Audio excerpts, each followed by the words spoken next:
अस्सलाम वालेकुम, welcome to debate eight 8। मैं हूं ईसा नकवी। आज मंगल 16 जनवरी है। 22 दिन के बाद पाकिस्तान में इंतखाबात होने हैं और 8 फरवरी के इंतखाबात अपने इनअकाद से पहले ही बड़ी हद तक मुतनाज़ा हो चुके हैं। पाकिस्तान तहरीक इंसाफ को बतौर सियासी जमात इलेक्शन के प्रोसेस से आउट कर दिया गया है। उनके उम्मीदवार मुख्तलिफ निशानों के साथ इस इलेक्शन में हिस्सा लेंगे। पाकिस्तान की दीगर दो बड़ी सियासी जमातें भरपूर तरीके से मैदान में मौजूद हैं। पाकिस्तान पीपल्स पार्टी जलसे कर रही है, कॉर्नर मीटिंग्स कर रही है और इसके अलावा उनकी कैंपेन भरपूर तरीके से जारी है। और वो जमात जिसके हवाले से ये कहा जा रहा है कि इसने हुकूमत बनानी है, वो है मुस्लिम लीग नवाज। जबकि वो आपको न जलसे करती हुई नजर आती है, ना उनके बड़े बड़े इवेंट्स हो रहे हैं, ना इंटरव्यूज़ दिए जा रहे हैं, ना ही प्रेस कॉन्फ्रेंसेस की जा रही हैं।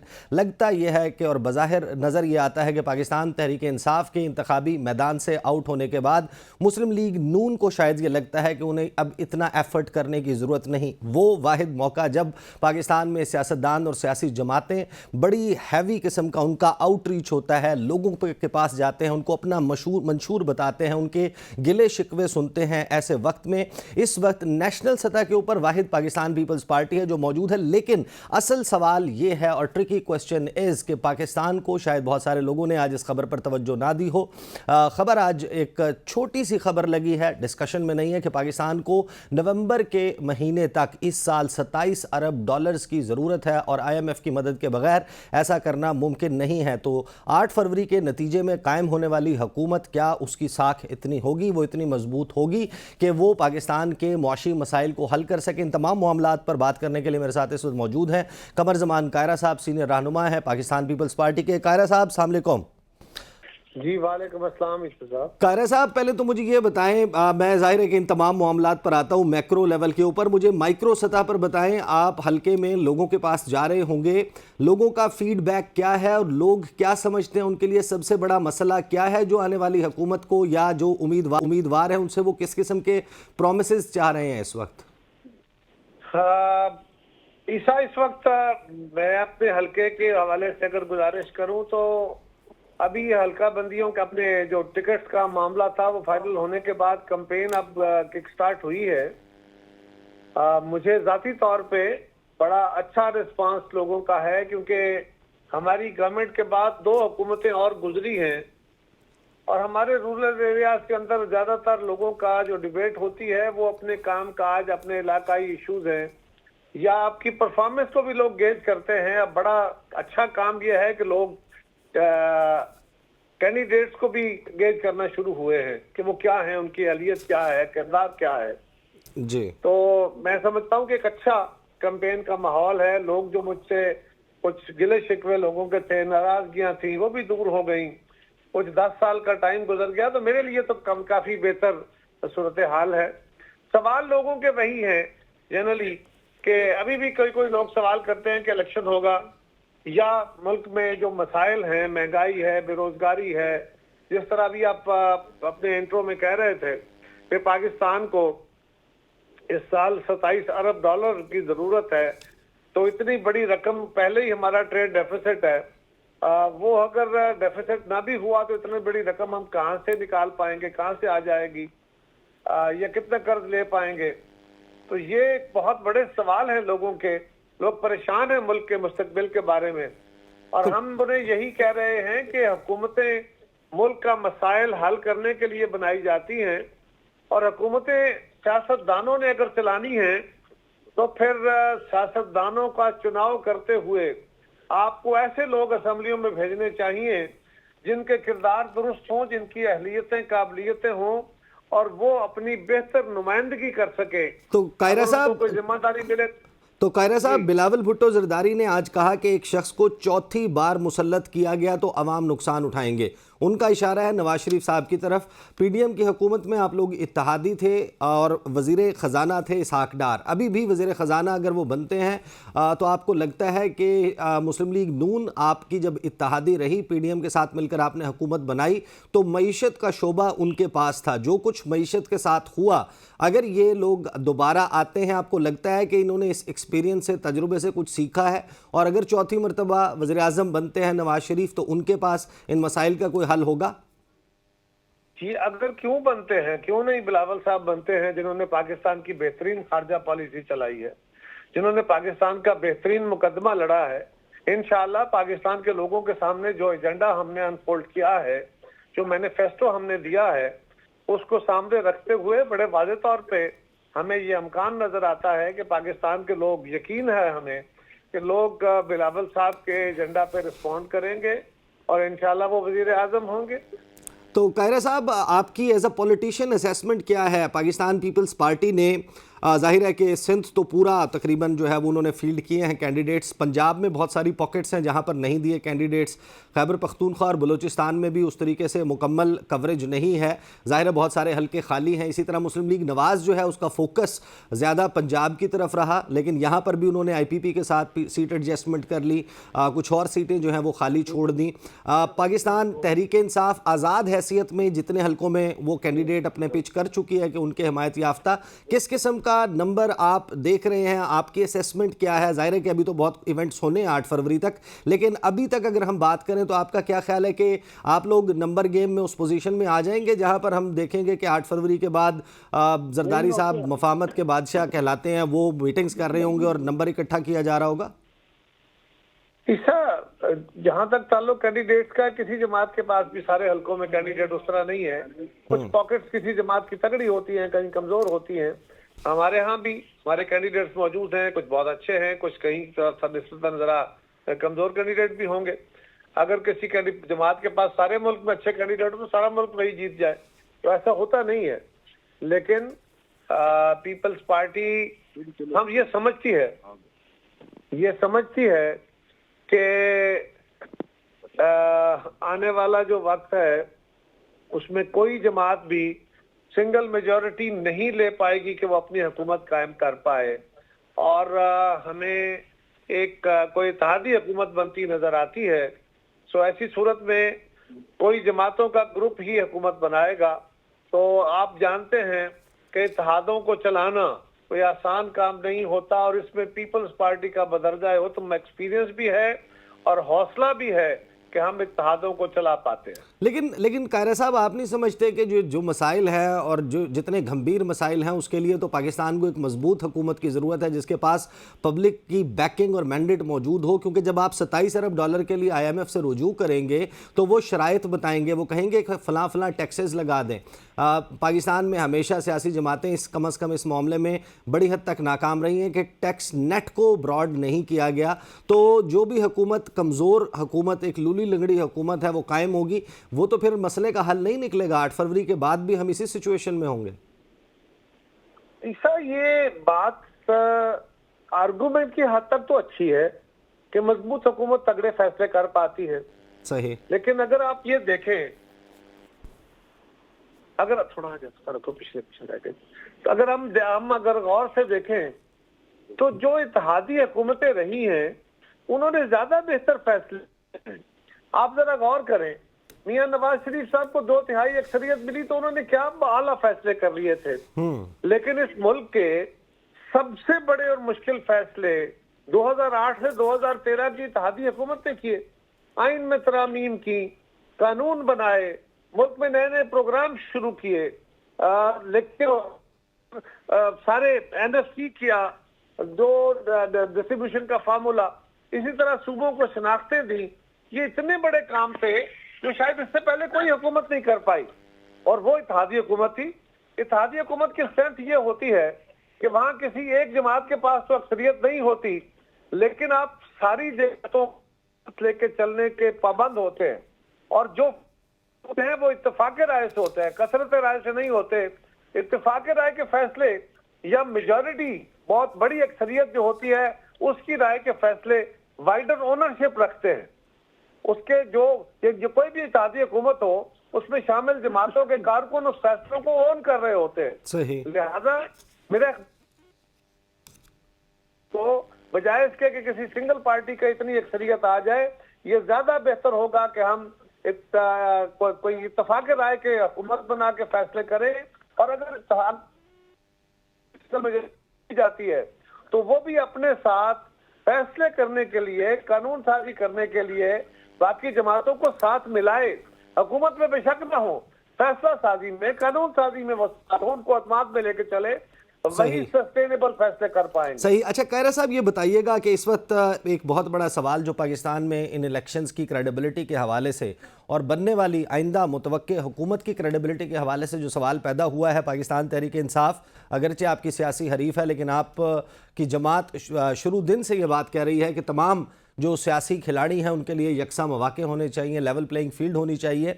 जो फैसला सुप्रीम कोर्ट ऑफ पाकिस्तान से हफ्ते की रात 11:30 बजे सुनाया गया, जिसके तहत अब पाकिस्तान तहरीक इंसाफ के से बल्ले का इंतखाबी निशान छीन लिया गया है, वो आज़ाद उम्मीदवारों के तौर पर मौजूद होंगे। आपको लगता है कि ये फैसला दुरुस्त है? आपकी जमात का इस वक्त पोजीशन क्या है इस फैसले के हवाले से? देखिए ईशा, जो काम सियासी अमल को मुतासर करता है उसको अच्छा कहना ये तो पॉसिबल नहीं होता। लेकिन एक चीज है कि कानूनी फैसला है कि नहीं है जी। फैसला अच्छा होना, पॉपुलर होना एक और इशू है। कानूनी तौर पर ये दुरुस्त फैसला है क्योंकि कानून मौजूद है। पीटीआई को उनकी हुकूमत में भी ये कहा गया, हुकूमत जाने के बाद भी ये कहा गया, और जब उन्होंने पहला फेज करके एक सो कॉल्ड इलेक्शन कराया जिसको इलेक्शन कमीशन ने तस्लीम नहीं किया, तो उनको फिर मौका दिया गया। वो फिर भी उस मौके को अवेल करने की तरफ नहीं गए और उन्होंने हठधर्मी का मुजाहरा किया। ये वैसे ही है कि जिस तरह इमरान खान साहब के अपने फैसलों ने न सिर्फ उनकी जमात को अजाब में डाला है बल्कि पूरे मुल्क की सियासत को और उस वक्त पूरे जो हमारा सिस्टम है जमहूरी, इसको अपनी जकड़ में लिया हुआ है और इदारे भी इसमें फंसे हुए हैं। आप सब भी, हम सारी कौम परेशान है कि आइंदा मुस्तकबिल का क्या बनेगा। तो ऐसी सूरत में हमें देखना होगा कि ये फैसला पीटीआई के अपनी गलतियों के नतीजे में, सुप्रीम कोर्ट के पास तो कोई और ऑप्शन नहीं था। सुप्रीम कोर्ट ने तो हकायक के मुताबिक फैसला देना है। उन्होंने ये नहीं देखना कि सूटेबिलिटी का लाभ क्या है। हाँ, पंचायत तो नहीं होती। लेकिन खैरा साहब, आपको नहीं लगता कि जो फैसला है, जो कानून है, उसका इतलाक उस एक्सटेंट पे किया गया है जहां पर आइन के आर्टिकल 17 में दर्ज जो बुनियादी हुकूक हैं, फ्रीडम ऑफ एसोसिएशन है, फॉर्मिंग यूनियंस है, पॉलिटिकल एसोसिएशन है, वहाँ पर जो हुकूक दर्ज हैं वो मुतासर हुए। और आइन का ही आर्टिकल 8, आप तो आइन की खालिक जमात हैं, वो ये कहता है कि कोई भी जो बुनियादी हुकूक हैं जो आइन में प्रॉमिस किए गए हैं, अगर उसके साथ कोई क्लैश आएगा किसी मातहत लेजिस्लेशन का, किसी कानून का, तो वो कानून वहाँ पर वॉइड तसव्वुर होगा, बातिल तसव्वुर होगा। इस नुक्ते को बिल्कुल मद्देनजर नहीं रखा गया इस सारे फैसले में। नहीं मीशा साहब, इसको एक और एंगल से देखिए। सवाल ये है, आइन ब्रॉडर प्रिंसिपल्स देता है, आइन कुछ चीजों की निशानदेही करता है कि ये हक है। आइन के ऊपर जो आइन के अंदर दर्ज जो हकूक हैं वो सब्जेक्ट टू लॉ होते हैं, उसके नीचे सबऑर्डिनेट लेजिस्लेशन होती है, फिर उसके साथ ट्रेडिशंस होती हैं, उसके सबऑर्डिनेट रूल्स बनते हैं। वो सारे रूल्स और लॉ जो हैं वो सबऑर्डिनेट टू कॉन्स्टिट्यूशन होते हैं।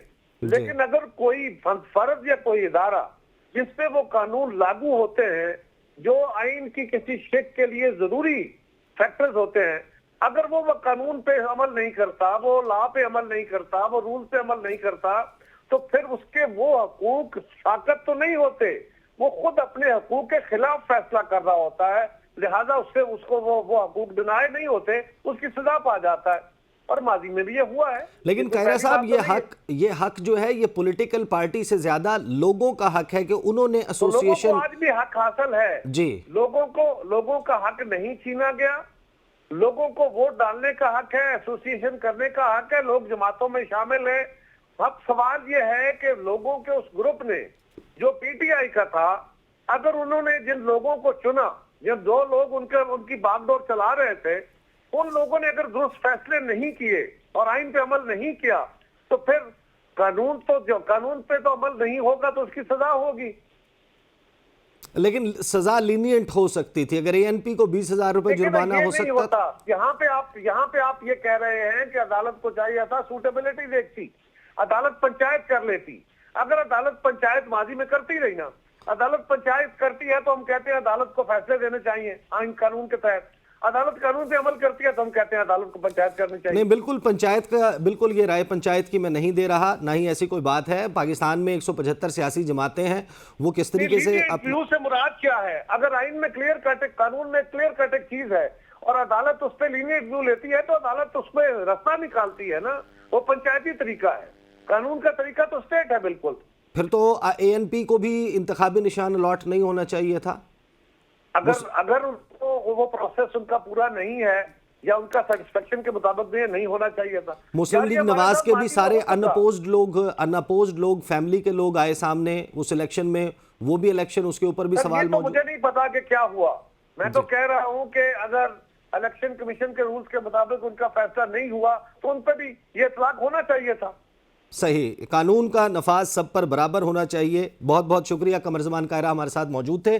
ब्रेक लेंगे, ब्रेक के बाद जब वापस आएंगे तो पाकिस्तान मुस्लिम लीग नवाज और पाकिस्तान तहरीक इंसाफ के दरमियान जो सियासी कशमकश है और जो अदालत का फैसला है उसका रेपरकशंस किस किस्म के होंगे, क्या नताइज हैं जो आने वाले इंतखाबात और इंतखाबात के नतीजे में बनने वाली हुकूमत उसको फेस करना पड़ेंगे। अभी तक बाज़गश्त बरकरार है chief justice of Pakistan justice Qazi Faez Isa के फैसले की। इस तमाम मामले पर बात करेंगे after the break. Welcome back after the break. Break से पहले हमारे साथ कमरजमान कायरा साहब पाकिस्तान पीपल्स पार्टी से मौजूद थे और अब फील ये नज़र आती है कि पाकिस्तान पीपल्स पार्टी भी बड़ी हद तक मुतमईन है पाकिस्तान तहरीक इंसाफ से बल्ले का निशान वापस लिए जाने पर। अब इस तमाम मामले के ऊपर जो सवालात खड़े हुए हैं कि पाकिस्तान तहरीक इंसाफ बहरहाल अब एक रजिस्टर्ड सियासी जमात तो है, उनको बल्ले का निशान अगर नहीं भी मिला उस सूरत में भी क्या जो लोग आज़ाद हैसियत में मुख्तलिफ निशानात पर इलेक्ट होकर कौमी असम्बली और सूबाई असम्बलियों में पहुँचेंगे, क्या वो पाकिस्तान तहरीक इंसाफ ज्वाइन कर सकेंगे या फिर उनको किसी और सियासी जमात में जाना पड़ेगा। इसके अलावा इस फैसले के असरात आने वाली सियासत पर, सियासी मंजरनामे पर, हुकूमत पर क्या होंगे, इस मामले पर बात करने के लिए मेरे साथ पाकिस्तान तहरीक इंसाफ के रहनुमा और कानूनदान जनाब अजहर सदीक साहब मौजूद हैं। साथ ही मेरे साथ मौजूद हैं जहांगीर जदून साहब, माहिर कानून हैं। जहांगीर जदून साहब से जो है वो मैं आगाज़ करना चाहूँगा। जहांगीर जदून साहब, आपने जब भी बात हुई मेरी प्रोग्राम्स में आप आए, बल्ले के निशान के हवाले से, सियासी जमातों के हुकूक के हवाले से, अवाम के हुकूक के हवाले से आपने हमेशा ये मौक़िफ़ रखा और आपकी असेसमेंट भी ये थी कि बहरहाल तहरीक इंसाफ से जो कुछ हो जाए बल्ले का निशान छीना नहीं जाएगा। आपकी राय गलत साबित हुई जदून साहब? नहीं, मैंने जब ये राय दी थी मैंने कहा था कि हो सकता है ये गलत भी हो सकती है। मैंने साथ ये ज़रूर लगाया था, शायद आपको याद होगा या नहीं, लेकिन मैंने कहा था मैं को प्रोटेक्शन नहीं कर सकता हूँ। मेरे ओपिनियन ये है कि मतलब एक पॉलिटिकल पार्टी को पॉलिटिकल एरिना से वॉश आउट नहीं करना चाहिए, उसको पार्टिसिपेट करने देना चाहिए। मेरी अपनी अब भी ओपिनियन है, अब मैं ये ओपिनियन होल्ड करता हूँ, ये पहले थी। लेकिन देखें ना, जब किसी दूसरी पार्टी पे कोई मुश्किल आती है तो जो पार्टियां सबको वो टारगेट कर देती हैं, फिर उन पे अपने पे जब आता है, यही जब PTI थी तो जब मुस्लिम लीग नून के लोगों से निशान 14 सेंटर से लेके ये बड़े खुश थे, कहते हैं इनके साथ यही रवैया ठीक है। तो मैं उस चीज़ को थोड़ा सा कंडेम करता हूँ कि एक पार्टी, जब आप खुद उस वक्त ये काम कर रहे थे तो आपको ये पता है कि आज उस 5 साल के बाद आपके साथ ये हालात बन जाएंगे। मैं तो ये पोजीशन होल्ड करता हूँ कि किसी पॉलिटिकल पार्टी को, ये पॉलिटिकल पार्टी नहीं, ये लोगों का फंडामेंटल भी राइट है। पॉलिटिकल पार्टी मीन्स के पीपल, जो लोग आपको चाहते हैं, जो आपके साथ हैं, चाहे वो मिलियंस में है, 2 मिलियन है, ये अलग बात है, कितने करोड़ है, लाखों में है, लेकिन जितने भी हैं वो आपको एक चाहने वाले हैं। तो उनको जो फंडामेंटल राइट्स है, अगर वो एक निशान को पसंद करते हैं तो ये नहीं होना चाहिए। अब ये बात है कि ये जो इलेक्शन हुए हैं अब इसमें इन्होंने ठीक नहीं कराए हैं, ये तो 12 जो क्वेश्चन हुए हैं उनको जवाब वहाँ पे नहीं दे सके। आप देखें, हम तो लेकिन जदून साहब आपको नहीं लगता कि पूरा बंदोबस्त किया गया कि वो इलेक्शन ठीक ना करा पाए? 13 सितंबर को फैसला महफूज किया गया, 23 नवंबर को सुनाया गया, लोग उनके पार्टी छोड़कर जा चुके थे, सेक्रेटरी जनरल सियासत से तौबा कर चुके थे, नया सेक्रेटरी जनरल आ चुका था और उनको उन्होंने कहा कि हमने तो इलेक्शन कमीशन से कहा कि हमें सिक्योरिटी चाहिए, हम इस्लामाबाद में कराना चाहते हैं, चमकनी में जाके उनको कराने पड़े। देखें ना, आप ये चले, आप बात for the sake of argument आपकी ये बात मान लेते हैं, इन्होंने तो आप हर चैनल पे अभी मेरे दूसरे मैंने आप ख़त्म किया है, शोएब सिंह कह रहा था जी कि इलेक्शन कमीशन ने हमें सुपरविजन सारी प्रोटेक्शन दी है, पुलिस को वहाँ पे बुलाया है, वो इलेक्शन कमीशन की निगरानी में इलेक्शन हुए हैं। और फिर अगर ये सारी चीज़ें थी तो मैं यही कहता हूँ ना, तो फिर उन्होंने जाके सुप्रीम कोर्ट के अंदर कहा जी इलेक्शन कमीशन की तो मैलाफिडी नहीं है, हम तो मैलाफिडी के आर्गूमेंट को वापस करते हैं, हम प्रेस ही नहीं करते। तो अभी आप कह रहे हैं ये पूरा मैनेज किया गया, अगर मैनेज किया था तो इलेक्शन कमीशन के जरिए किसी ने मैनेज किया, तो यहाँ पे उन्होंने फिर क्यों सुप्रीम कोर्ट में कहा जी इलेक्शन कमीशन के इसमें कोई मैलाफिडी नहीं है, अगर हमने कह भी दिया तो हम इसको वापस लेना चाहते हैं। अच्छा, मैं अजहर सदीक साहब को शामिल करना चाहता हूँ। मुझे पहले एक जरा कमेंट दे दें कि ये सुप्रीम कोर्ट ऑफ पाकिस्तान ने उनके वकला के आर्गुमेंट के स्ट्रांग होने या ना होने, उनके दलाइल की बुनियाद पर फैसला करना है, या जिस तरह मैंने आपकी बात से अंडरस्टैंड किया कि ये सियासी जमात से ज़्यादा पाकिस्तान के अवाम का हक है कि उनका बुनियादी हक है आर्टिकल 17 के मुताबिक कि वो किससे पॉलिटिकली एसोसिएट करते हैं, और उसका तरीक़ाकार ये है कि उनके सामने निशान मौजूद होगा क्योंकि लोगों में शरअ ख़वानदगी इतनी ज़्यादा नहीं है उसकी वजह से। तो सुप्रीम कोर्ट ने बहरहाल इस मामले को डिफरेंटली ट्रीट किया है। नहीं, देखें, अगर आपने अभी कहा है जी ये बड़ी इस तरह मैनेज किया गया है, तो इनको किसने कहा था कि जी आप अगर आप साबित करें कि इलेक्शन कमीशन की क्या मैलाफिडी है, तो ये कहते हैं जी कि इलेक्शन कमीशन ने जजमेंट जो है वो रिजर्व करके इतने 2 महीने 3 महीने जितने इनका बिल्कुल कैलकुलेटेड टाइम था डेट वाइज कि फलां तारीख को आर्गूमेंट हुए हैं, फलां तारीख को रिजर्व करके, तो इलेक्शन जो ही करीब आए तो उन्होंने कहा जी अब हम ये अनाउंस कर रहे हैं आपके इलेक्शन ठीक नहीं है, दोबारा कराएं।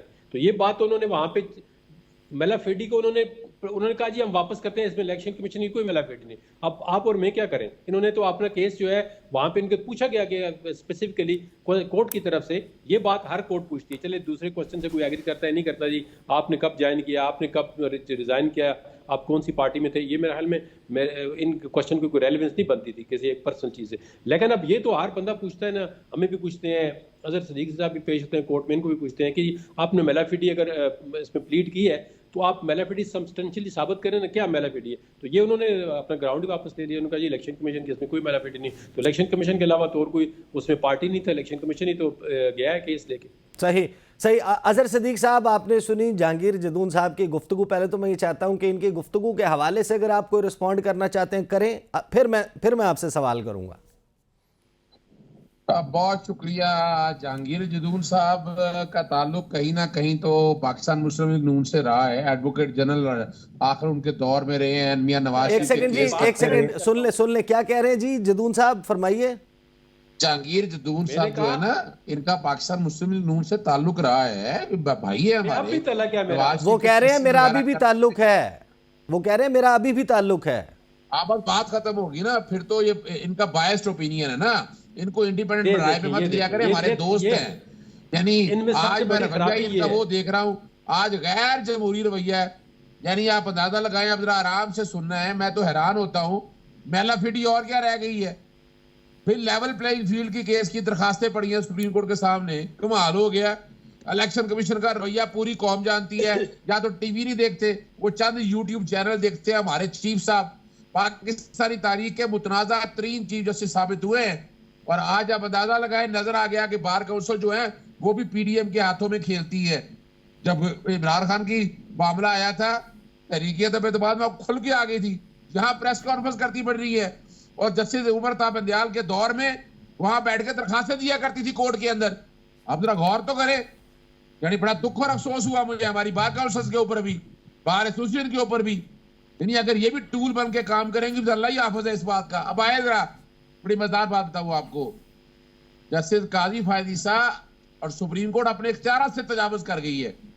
पहली तो बात है, जो फैसला चैलेंज हुआ था उसमें था क्या? उसमें तो सिर्फ चीफ इलेक्शन कमिश्नर का गैर कानूनी तकर्रुर ये वाला था। उसमें तो ये मामला था ही नहीं, क्या मेंबर थे नहीं थे, वोटिंग में गड़बड़ हुई नहीं हुई। चैलेंज करता हूं इस हवाले से, एक भी लफ्ज ऐसा नहीं था। और कमाल की बात यह है कि जनाब सुप्रीम कोर्ट ने तो बुनियादी हकूक तोड़ के रख दिए।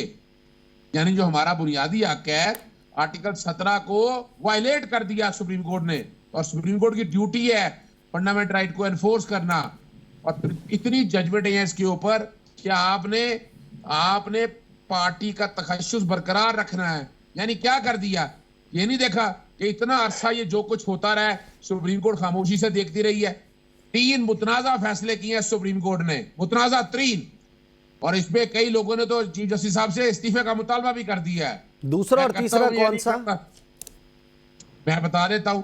सबसे पहला फैसला जरा नोट कर लीजिएगा। सबसे पहला फैसला था इंतखाबात का, 90 रोज के इंतखाबात का। वो जो 90 रोज के इंतखाबात, उसमें कुछ किया ही नहीं।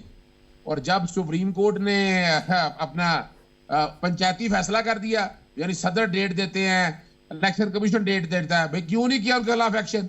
जस्टिस तमिलनाडु ने नोट लिखा उस हवाले से, और वो भी याद रखिएगा, यानी वो भी तारीख में याद रखा जाएगा फैसला। और आज भी 90 दिन में इलेक्शन नहीं हो सके। और सुप्रीम कोर्ट ने बाकायदा जो आईन और कानून टूटता उसका साथ दिया। फिर आगे आ गए नाहियात नाअहली में। अच्छा, कमाल की बात है, उसमें सेक्शन 57 को कुछ कहा ही नहीं। सेक्शन 57 जो इलेक्शन कमीशन को इख्तियार देता है तारीख देने का, सदर पाकिस्तान का इख्तियार है, गवर्नर का इख्तियार है। इस पर जदून साहब भी बात कहेंगे। वो सेक्शन 57, हाँ वो देख लेंगे इसको फिर किसी वक्त, भाई आपके सामने आ गया। फिर तहयात नाअहली में सेक्शन 232 है, वो पार्लियामेंट नहीं तरमीम कर, अच्छा वो भी देख लेंगे बाद में, कमाल हो गया। फिर तीसरा ले लें सेक्शन 215, कोई आर्टिकल 17 की खिलाफ वर्जी है, अच्छा वो भी देख लेंगे बाद में जब चैलेंज होगा। यानी हमारी अदालतें क्या आंखें बंद कर लेंगी सुप्रीम कोर्ट कि यहाँ फंडामेंटल राइट की वायलेशन हो रही है, देख लेंगे। यानी मुझे तो दुख और अफसोस इसलिए इस बात का हुआ कि मेरे लिए बड़ी तकलीफ दे बात है। हमारी कोर्ट को ये बड़ा ध्यान रखना था। सुप्रीम कोर्ट के चीफ जस्टिस साहब ने खुद अपने जो फैसले किए हुए हैं फुल बेंच ने, वो पहले के फैसलों को खुद ही नेगेट कर दिया और ऐसी बातें छोड़ दी है, ऐसे इबहाम छोड़ दिए हैं जो हमारी तारीख को हॉन्ट करते रहेंगे तारीखी तौर पर। और ये चीफ जस्टिस, और कमाल की बात है कि वो जो बातें क्या करते हैं ना, फैजाबाद धरना में डिक्टेटरशिप, आज नजर आ गया डिक्टेटरशिप कहां बैठा हुआ है, आज नजर आ गया तकलीफ। हमें बासियत वकील, एक इंडिपेंडेंट वकील होने के रास्ते हमें बड़ी तकलीफ हुई है कि हमारी अदालतें भी क्या पॉलिटिकल विक्टिमाइजेशन की तरफ जाएंगी। और यह तारीखी तौर पर साबित हो गया है कि वो पॉलिटिकल विक्टिमाइजेशन को सपोर्ट करती रही हैं। सुप्रीम कोर्ट को आज भी चाहिए नजरसानी में यह फैसला वापस ले और सियासी जमात को बाकायदा इस पॉलिटिकल प्रोसेस का हिस्सा बनने दे। सही, नजरसानी तो तब होगी जब आप लोग अगर नजरसानी में जाएंगे। मैं ना भी करूं, सुप्रीम कोर्ट की ड्यूटी है, ये अदालतों की ड्यूटी है कि अपने किए हुए गलत फैसलों को तस्हीह करे वो। सही, मुझे जहांगीर जदून साहब सारे ला रहे हैं, वो इस पर क्या कहते हैं मैं उनसे ज़रा पूछ लूं। बहरहाल जहांगीर जदून साहब, आपको नहीं लगता कि ये जो दो इससे पहले वाले फैसले गिनवाए हैं लेकिन हमने देखा कि उस पर कोई एक्शन नहीं है, रेप्रीमांड नहीं किया गया, सज़ा नहीं तजवीज़ की गई कि जिनकी वजह से ये इलेक्शन डिले हुआ। फिर ताहयात नाअहली वाले केस में बड़े वाज़े तौर पर रिमार्क्स और जो गुफ्तगू का अक्स नज़र आया वो ये था कि एक आमिर का बनाया हुआ कानून था। तो जो इलेक्शन एक्ट में ये जो जिस शक को इस्तेमाल किया गया ये भी एक आमिर की बनाई हुई थी परवेज़ मुशर्रफ के दौर में। नहीं, ये तो भी पहली मैं है जो आखिरी बात है उसको मैं पहले ले लूँ। जो इलेक्शन एक्ट 2017 का है, ये तमाम पॉलिटिकल पार्टी जो है पार्लियामेंटेरियन और जितनी भी पॉलिटिकल पार्टीज ऑन बोर्ड थी इसमें, और सब ने अपनी इनपुट दिया, उनकी कंसेंसस आगाज की बात कर रहा हूँ, पहली मर्तबा इंट्रोड्यूस तो परवेज़ मुशर्रफ के दौर में हुई थी। नहीं तो ये खत्म कर देती ना, इनको किसी ने कहा था कि छोड़ो, पीटीआई इसका ऐसा थी इलेक्शन एक्ट का 2017। सही, देखे ना, अगर पीटीआई ने उसको डिसेंट किया था क्या था, इलेक्शन एक्ट के खिलाफ थी, फिर उन्होंने चैलेंज किया। अजहर सिद्दीकी साहब ने सेक्शन 215 को कब और किस कोर्ट में चैलेंज किया, ये तो अभी तो आल दो में उससे एग्री नहीं करता हूँ। लेकिन ये जब देखे ना, ये थोड़ा सा ना सीधे काम को भी उल्टे तरीके से करते हैं। इनकी सबसे बड़ी खूबी समझे या खामी समझे। अब आपने बात आराम से भी कर सकता है या तरीके से आप ये डायरेक्ट जो है देखा, जजमेंट को क्रिटिसाइज कर रहा हूँ, पब्लिक प्रॉपर्टी है, आपका भी काम है कंस्ट्रक्टिव क्रिटिसाइज करें। लेकिन एक बंदे को पर्सनली किसी जज को क्रिटिसाइज करना जो ये कोई हमारा हक नहीं बनता, किसी वकील का नहीं बनता, मेरा नहीं बनता, इनका नहीं बनता। देखिए ना, आगे अदालतों ने क्या किया है, सारी अदालतें जो है स्पेशल बेंच बनते रहे हैं, मॉनिटरिंग जज बनते रहे हैं। लेकिन मैं एज ए बतौर वकील किसी जज के खिलाफ कोई बात नहीं की कि ये जज इस तरह है, ये जज इस तरह है। हालांकि जज से आपको पता है जिनके खिलाफ रेफरेंस थे, क्या क्या चीज़ें लोग लगा के साथ इन्होंने ये किया वो किया, उनकी पर्सनल चीज़ें, उन पर कमेंट्स कम करें, आप जजमेंट करें कि जजमेंट के अंदर ये, अब जजमेंट को ये लीव ग्रांट हुई है, ये जाए ना, जब इलेक्शन कमीशन अपील फाइल करेगा, इनको नोटिस मिलेगा, जाके आर्गूमेंट करें। हो सकता है वो उनकी जो फाइनल जो है जो अपील है वो डिसमिस कर दे इलेक्शन कमीशन की, तो बस खत्म हो जाएगी बात। अभी तो लगता है कि ऐसी पॉसिबिलिटी है। मुझे चलें जजमेंट के हवाले से ही एक बड़ा पर्टिनेंट सवाल है मेरे सामने। इस वक्त आईन पाकिस्तान खुला हुआ है, आर्टिकल 8 है, वो ये कहता है कि laws inconsistent with or in derogation of fundamental rights to be void, कि वो कवानीन जो कि बुनियादी हकूक़ जो आइन में दिए गए हैं उनके ख़िलाफ़ होंगे या वहाँ पर उनका टकराव होगा तो फिर वो बातिल तसव्वुर होंगे। इन दिस केस आर्टिकल 17 में जो हकूक़ है एक आम पाकिस्तानी शहरी के, उसके साथ ये इनकंसिस्टेंट है ये लॉ, जिसके तहत जिसको इस्तेमाल करते हुए एक सियासी जमात से इंतखाबी निशान छीना गया। आपको नहीं लगता कि इसको जहन में रखना चाहिए था इस तमाम केस के दौरान?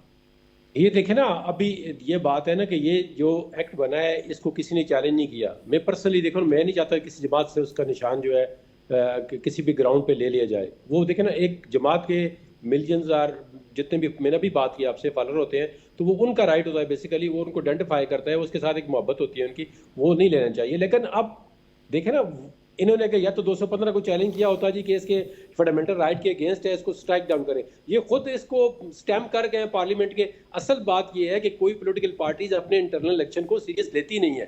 वो कहते हैं ये तो बस फुदू खाते में चला दो, इस तरह चला दो, उस तरह चला दो, जाके 2 पेपर जमा करा दो इलेक्शन कमीशन में, जी इलेक्शन हो गया, ठीक है। इन्होंने भी यही काम किया है। कमाल हो गया यार आप। अच्छा सुनिए अजहर सिद्दीक साहब, मैं जरा आराम करो, बात करने दो। अजहर सिद्दीक साहब, मुझे ब्रेक लेने दें, ब्रेक के बाद मैं वापस आता हूं। जहांगीर जदून साहब ने वो की है, उसके ऊपर आपकी जो राय है वो मैं आपसे पूछता हूं आफ्टर द ब्रेक।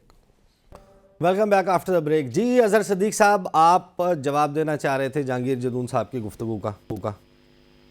देखिए, जहांगीर जदून साहब भाई हैं हमारे, और ये जो कि लॉ ऑफिसर रहे हैं, एडवोकेट जनरल सिंध रहे हैं, शायद इन्हें पता नहीं है या इन्होंने आइन और कानून की तशरीह उस तरह से देखिए। मैं पीएन भागवती सुप्रीम कोर्ट के चीफ जस्टिस है इंडियन, वो कहते हैं it's the duty of the court to enforce fundamental right. Duty का लफ्ज इस्तेमाल हुआ है, और मैंने आपके सामने फैसले रखे हैं, तीनों में एक प्रोविजन आएगी जो फंडामेंटल राइट्स की वायलेशन है, जो आइन की वायलेशन है, और सुप्रीम कोर्ट हमारी आंखें बंद कर ले यार। और कमाल की बात बताऊं कि तीनों की तीनों अमेंडमेंट जो हैं ये उस पार्लियामेंट ने किया जिसमें अपोजिशन नहीं थी, जिसमें अपोजिशन को पार्लियामेंट में बैठने नहीं दिया गया। लाहौर हाई कोर्ट के चीफ जस्टिस शाहिद करीम साहब ने हुक्म दिया, इस्तीफे मंसूख कर दिए और जाके कहा पार्लियामेंट में जाकर आप बैठे। ये हमारी सुप्रीम कोर्ट को नजर नहीं आया। और यहाँ का जो स्पीकर था ना, जो कमरुज़्ज़मान को कभी मेरे सामने बैठाइएगा जरा, 1-to-1 जरा मीटिंग करें उनके साथ। आजकल एस्टैब्लिशमेंट में बड़े अच्छे ताल्लुकात है उनके, वो समझ बैठे सीट जीत जाएंगे, सीट नहीं वो जीतने लगे। वो आइन और कानून, मैं तो हैरान होता हूँ कि ये पीपल्स पार्टी की आवाज वो बोल रहे होते हैं। जो पीपल्स पार्टी की आवाज कभी भी कमरुज़्ज़मान का नहीं है, मैं बता दूं आपको, कभी उनसे पूछ लीजिएगा। अब आती है अगली बात की तरफ कि तीनों के तीनों, और कौन था? राजा परवेज अशरफ था, स्पीकर नेशनल असेंबली। राजा परवेज अशरफ ने कितने आइन तोड़े हैं, मैं आपके सामने 3 रख देता हूं। पहला तो ये था, उन्होंने इंट्रा कोर्ट अपील करके इस्तीफा वाला मामला सस्पेंड करा लिया, यानी खुद आ रहा, ये जमहूरी दौर में रहते हैं। फिर पता है इन्होंने क्या किया? ये वही राजा परवेज अशरफ हैं जिन्होंने speaker national assembly opposition leader तैनात किया, उसको चैलेंज किया।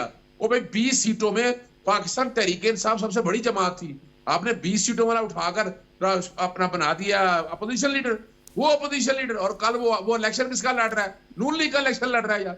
शर्म सड्डू बनने का मकाम है हमारे इस मुल्क में। जमहूरियत की जो तिया पाचा इन्होंने किया, फिर यही नहीं है। राजा परवेज अशरफ ने, ये वही राजा परवेज अशरफ है तोशा खाना में आर्टिकल 63 के खिलाफ रेफरेंस भेजा। मोहसिन शाह नवाज राजा का तोशा खाना का ताल्लुक ही कोई नहीं था, ना इसको इख्तियार था। मैं तो इसमें बड़े पुराने रेफरेंस फाइल करता रहा हूँ। फहमीदा मिर्जा में वैसे अजहर सिद्दीक साहब जब आप गुफ्तगू शुरू करते हैं ना, पहले 3 जुमलों में बड़ी ज़बरदस्त मुस्कुराहट होती है जदून साहब की। आप कहते हैं हर दफ़ा भाई हैं मेरे, उसके बाद आप जब शुरू करते हैं तो फिर जहांगीर जदून साहब, झूठ बोला जाता। मैं आपके पास वापस आता हूँ अजहर भाई। अजहर सिद्दीक साहब, यानी आप जो मर्जी करते रहे भाई। देखे मेरी बात सुने, रब ने ना, रब की 2 सिफात हैं, अल वकीलो और अल आदिलो। बंदा उतना झूठ बोले, उतना डिफेंड करे जितना डिफेंड कर सकता है। इसका मतलब ये नहीं है मैंने कोई ठेका नहीं उठाया हुआ, ना मैंने किसी का पैकेज उठाया हुआ है। मुझे आइन और कानून की पासदारी करनी है, और मेरा काम वही आइन और कानून की पासदारी करना। इन सियासी जमातों ने क्या दे दिया? यानी मुझे बड़े ओहदे मिलते रहे, एडवोकेट जनरल पंजाब और एक स्टेज पे अटॉर्नी जनरल के हवाले से जब अनवर मसूद तब भी बड़ी बातें होती रही। और भाई क्या लेना है तो कोई होते नहीं है, कोई होते नहीं है। मैं अपने रब के हाथ से रुख हूं, इससे बड़ी बात कोई नहीं है। मुझे कम से कम अपने आप पर यकीन होना चाहिए कि नहीं। और ये यानी इस वक्त बार काउंसिल और बार एसोसिएशन जो रोल प्ले कर रही है यार, ये बाहसियत वकील, मैं नहीं समझता ये पाकिस्तान की जमहूरी रवायात, बाकी यानी हम डिक्टेटर्स को सपोर्ट कर रहे हैं। सही। अजहर सिद्दीक साहब, मैं आपके पास वापस आता हूं। जहांगीर जदून साहब, आप वैसे तो आपको लगता है कि कोई मेलाफाइडी नहीं है, कोई बदनीयती नहीं है, लेकिन जो इंतखाबी निशानात वैसे अलॉट किए गए हैं पीटीआई को, व्हील चेयर, हथ गाड़ी, चिमटा, दरांती, रंदा, चारपाई, अगरचे ये बोतल, उसके अलावा बैंगन, ये जाहिर है कि मौजूद तो हैं पाकिस्तान के इलेक्टोरल सिंबल्स की फहरिस्त में, लेकिन वो पीटीआई वाले कह रहे हैं कि चुन चुन के ऐसे दिए गए हैं कि उनके खिलाफ इंतखाबी मुहिम चलाने में इस्तेमाल हों। आपको नहीं लगता कि वाकई ऐसा हुआ है?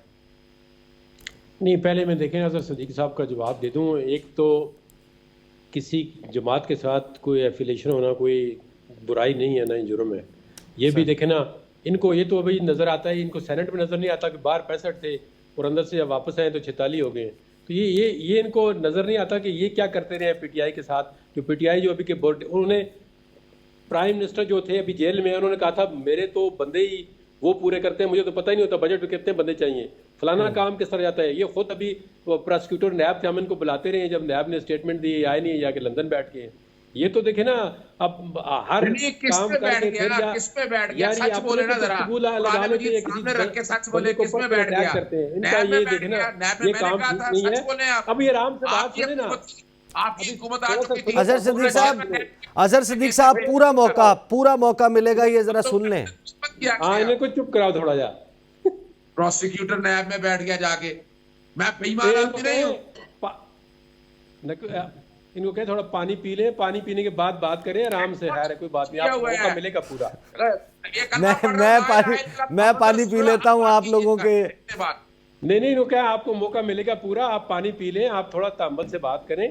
अब आपको एक तरफ नजर आता है, ये जो आपको एक हफ्ता पहले बार कौंसिल ने कहा था मैं इलेक्शन कमीशन पे एतमाद नहीं है, वो बात आपको नजर नहीं आती। बार रेजोल्यूशन सुप्रीम कोर्ट ने और बजट वक्त पाकिस्तान बार कौंसिल ने दी थी कि इलेक्शन कमीशन जो है ये इसमें ये फेयर इलेक्शन नहीं करा सकता। वो रेजोल्यूशन आपने क्या उसको कंडेम किया था? ये गलत बार कौंसिल कह रही है, ठीक कह रही है?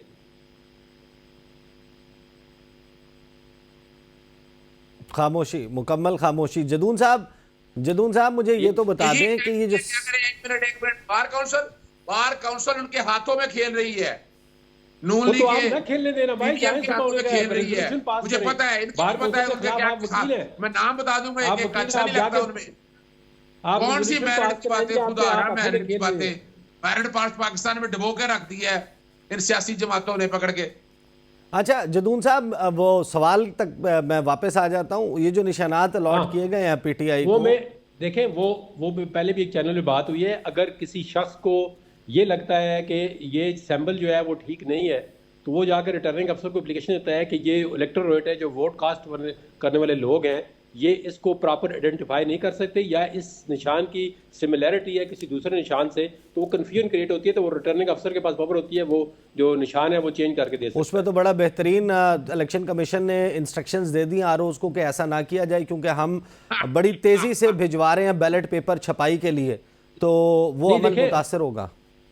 वो एक उनको स्पेसिफिक डेट दे दें, 1 दिन की देते हैं, 2 दिन की, उसके बाद ये भी बात ठीक है कि अगर आपने प्रिंटिंग जो बैलेट पेपर है वो छाप दिए तो उससे फिर दोबारा निशान रिमूव करने से बहुत एक्सपेंस आता है और वो मुश्किल काम हो जाता है। तो ये अगर कोई बंदा चाहता है, उसके ग्राउंड्स होते हैं रीजनेबिलिटी पे कि आप क्यों ये निशान पसंद नहीं है। मिसाल के एक बंदा कहता है जी कि इससे मेरी कोई पर्सनल जो है वो तस्दीक होती है या मुझे ये पसंद नहीं है, या मेरे जो असल जो ग्राउंड्स हैं वो ये है कि लोग इसको पहचान नहीं सकते, या ये नहीं कह सकता जी मुझे आप इसलिए तब्दील कर दें कि ये निशान मुझे पसंद नहीं है। उसकी रीज़न देखिए क्यों पसंद नहीं है, क्या वोट कास्ट करने वालों को कंफ्यूज करता है या किसी दूसरे कैंडिडेट के निशान के साथ उसकी रिजेंबलेंस इतनी है कि आपको आइडेंटिफाई करने में मुश्किल आती है। तो वो रिटर्निंग अफसर जो है वो उनको मैनुअल मिला हुआ है, हैंडबुक है, उसके अंदर लिखा हुआ है। अच्छा जदून साहब, सिंस आपने मेंशन किया कि आप अभी भी पॉलिटिकली एसोसिएट मुस्लिम लीग नून के साथ करते हैं, मियाँ साहब के कागजात मानसेरा में जमा वगैरह करवाना, वो अदालती मामलात, आरओ के सामने मामलात, वो भी आप देखते रहे।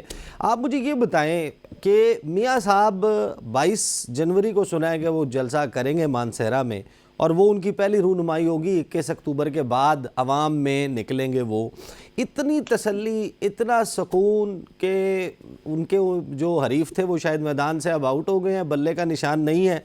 ये तो सियासी गहमा गहमी का वक्त होता है, जलसे, जुलूस, कॉर्नर मीटिंग्स, रैलियाँ, ये क्या कर रही है आपकी जमात? ये देखिए 21 अक्टूबर के बाद क्या वो जिन्नात के साथ बातें करते रहे? आपने वो पार्लिमानी बोर्ड से खिताब करते थे 12 मिनट का, वो भिजवा दिया जाता था मीडिया को। मैं पब्लिक गैदरिंग की बात कर रहा हूँ। वो 21 अक्टूबर से क्या कोई सीन से गायब थे, वो जिन्नात से बातें करते रहे। उन्होंने तमाम अपनी पॉलिटिकल जितने भी कराची से लेकर गलगित तक जितने लोग थे उनके इंटरव्यूज किए हैं, फिर टिकट दिए हैं, फिर उस प्रोसेस में 12-12 घंटे आप देखते हैं लाइव, वो जिधर भी वो उनकी मीटिंग चलती रही है 180 में लाहौर में, तो उसके बाद देखें ना अभी बाकी कौन सी जमातें कौन से बड़े बड़े जलसे कर रही हैं वो नहीं कर रहे थे, तो अभी उन्होंने कैंपेन शुरू कर दी है। ज़ाहिर है अभी प्रोसेस उसका मुकम्मल हो गया कि जिसने नॉमिनेशन विड्रॉ करने थे उन्होंने विड्रॉ कर लिए, कैंडिडेट फाइनल हो गए हैं, सिंबल फाइनल हो गए हैं, तो अब इलेक्शन कैंपेन चला रहे हैं। जो कैंपेन नहीं चलाएगा उसको वोटें कम मिलेगी ना, जो ज्यादा कैंपेन करेगा उसको ज्यादा वोटें मिलेंगी। तो बज़ क्या है नून लीग में कि कितने कॉन्फिडेंट हैं? सिंपल मेजॉरिटी के दावे पहले तो 2/3 के थे, फिर सिंपल मेजॉरिटी पर आए, फिर कहा गया पंजाब से 120 से 125 सीटें निकाल लेंगे। अब क्या असेसमेंट है आपकी पीटीआई के बल्ले का निशान बैलेट पेपर से हटने के बाद कि नून लीग जाहिर है कि अल्टीमेटली बेनिफिशरी तो है इस फैसले की? देखें, बल्ले का निशान हटने के बाद अभी अगर इस्लामाबाद के अंदर देखें, जैसे को कैंडिडेट को टिकट मिले लोग उन्हीं को वोट देंगे। टिकट मतलब टिकट मिलेगा तो निशान मिलेगा। अगर ये बात नहीं है कि आपने अगर निशान ले लिया तो उस बंदा तो सीन से गायब नहीं है ना। आप देहातों में देखें, लोग बंदे की पर्सनैलिटी को प्लस पॉलिटिकल पार्टी को देते हैं, तो ये कोई नहीं होता कि अब अगर एक पीटीआई का बंदा अगर उमर यूब तो वो किसी जाके थे अपने अब्दुर्रहमान को वोट देने के लिए, हमें पता नहीं चला कि उमर यूब का निशान कौन सा था और अब्दुर्रहमान का कौन सा था। इस तरह नहीं होता। लोग आजकल सोशल मीडिया में वैसे भी इतना शऊर रखते हैं कि अपने कैंडिडेट को वोट देते हैं और उसमें अभी कैंपेन में देना है वो सारा पब्लिसिटी होती है, छपते हैं, पैनाफ्लेक्स लगते हैं, इश्तिहार छपते हैं, वो प्रॉपर मेरे ख्याल में इतना ये ना समझे कि आप बैठ नहीं है तो बस सही। अच्छा अजहर सिद्दीक साहब, मुश्किल तो खड़ी हो गई है, बल्कि मुश्किल नहीं मुश्किलात खड़ी हो गई हैं। Plan A, plan B, plan C, कोई प्लान इस वक्त काम करता हुआ नज़र नहीं आ रहा। मुझे ये बताएं, 175 सियासी जमातों में तहरीक इंसाफ रजिस्टर्ड सियासी जमात के तौर पर बहरहाल मौजूद है। इलेक्शन कमीशन की वेबसाइट पर चेयरमैन का नाम नहीं लिखा हुआ। जो लोग आज़ाद जीतते हैं, क्या वो कानूनी तौर पर तहरीक इंसाफ को ज्वाइन कर सकते हैं अगरचे वो उनके प्लेटफॉर्म से इलेक्शन नहीं लड़े? बहुत शुक्रिया। देखिए, एक बात तो बड़ी वाज़ेह है, जदून सर बड़ी जबरदस्त मुस्लिम लीग नून भी छोड़ देना, फिर सारे सियासी जमातों से इंतखाबी निशान उठा आज ये लड़ा ले, मजा आएगा। वो तो गैर जमाती इलेक्शन में होता है इस तरह का जो रवैया ये इख्तियार किया है इस दफा। और इलेक्शन कमीशन बायस्ड, बदनीति पर मबनी, सुप्रीम सारे एक तरफ खड़े हैं और पाकिस्तान तहरीक इंसाफ और इमरान खान का खौफ इतना है कि नवाज शरीफ की तो हिम्मत ही नहीं हुई कि 21 अक्टूबर के बाद बाहर निकल सके। उसने कहा जब तक फील्डिंग से आउट नहीं किया जाएगा इमरान खान को, पाकिस्तान तहरीक इंसाफ से बाहर नहीं निकल सकता। ये उनके अंदर के लोग बताते हैं। और मैं एक और बात बता दूं आपको, देखिए पाकिस्तान तहरीक इंसाफ तो मौजूद है, अपनी कंफ्यूजन कितनी रखी, यानी फैसला आपको पता है नजरियाती का उसी एक दिन पहले आया जिस दिन आखिरी दिन टिकटें जमा करानी थी। इन्हें नहीं चाहिए था कि टिकटों की डेट बढ़ा देते इलेक्शन कमीशन, क्या मुश्किल काम थी।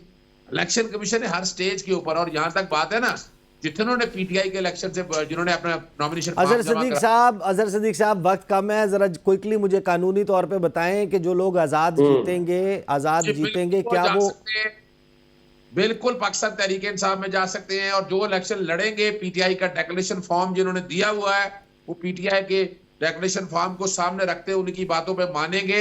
हालांकि बल्ले का बोर्ड पे नाम आगा, लेकिन इलेक्शन तो वो इमरान खान के नाम पे लड़ रहे हैं। वो खसूसी नशिस्तें भी क्लेम कर सकेंगे, खसूसी नशिस्तें भी क्लेम कर सकेंगे या कोई और जमात?